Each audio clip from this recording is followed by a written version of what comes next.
ஆமென். அல்லேலூயா. உங்கள் யாவருக்கும் என்னுடைய அன்பின் வாழ்த்துக்கள்.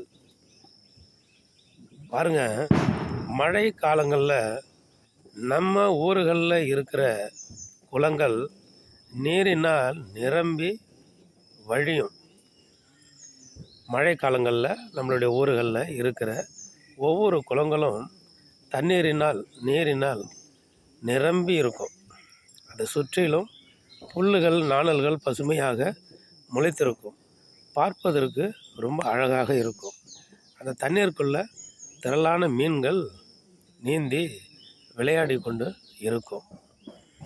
பாருங்க, இந்த குளத்தில் உள்ள தண்ணீர் ஒவ்வொரு குடும்பத்திலும் உள்ள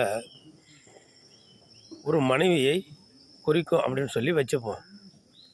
இந்த குளத்தில் உள்ள தண்ணீர் மனைவியை குறிக்கிறது. அந்த தண்ணி வெளியேறாதபடிக்கு சுற்றிலும் உள்ள கரை இருக்குது பாருங்க, கரை உடையாமல் இருக்கிற அந்த கரை கணவன்.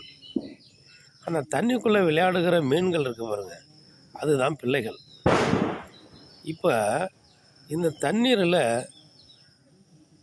மேலே பாசியோ அல்லது ஆகாய தாமரையோ படராமல் பார்த்துக்கணும். அப்போ தான் அந்த சுத்தமான தண்ணீர் என்கிற மனைவி காக்கப்படுவார்கள். அந்த கரையும் காக்கப்படணும். கரை கரெக்டாக இருந்தால் அந்த தண்ணீர் சரியாக இருக்கும். கரை உடைஞ்சி போச்சுன்னா அதில் உள்ள தண்ணீர் வெளியே போயிடும். பிள்ளைகளும் அதில் வசிக்க முடியாது. மீன்கள் சொன்ன பாருங்க. அப்படியாக இந்த நாட்களில் கணவன் மனைவி பிள்ளைகளாக அன்போடு கூட வாழ நம்ம அர்ப்பணிப்போம்.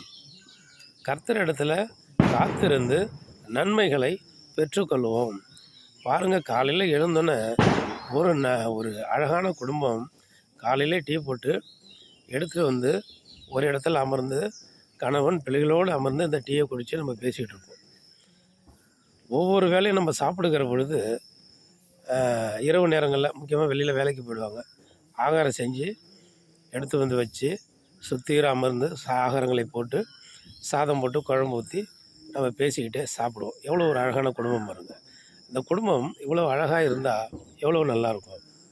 இதை தான் ஆண்டவர், உன் மனைவி வீட்டோரும் கனிதரும் திராட்சை கொடியை போல் இருக்கிறார், உன் பிள்ளைகள் எல்லாரும் பந்தியை சுற்றிலும் ஒலிவ மர கன்றுகளைப் போல இருப்பாள் என்று சொல்லுங்கள். நம்ம வாழ்க்கையில் ஏசப்பா எப்பொழுதும் இருக்கட்டும். ஆமென். அல்லேலூயா.